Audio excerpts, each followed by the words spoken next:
Hello guys, in this video I am going to show you how to enable notifications on the Vueling Club function in the Vueling Airlines application. But first I just want to mention, don't forget to subscribe to my channel, because at 10,000 subscribers I am going to show you my whole YouTube revenue statistics and growth strategy, as well as how to make money online. Let's jump into it. First of all, open the application on your phone.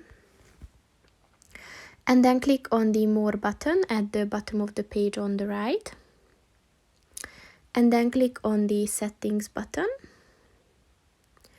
And at the Notifications section, look for the Vueling Club button.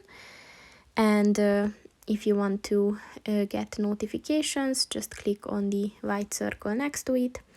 And once it turned yellow, the notifications are on. So that's pretty much it for this video, guys. See you in the next one. Goodbye.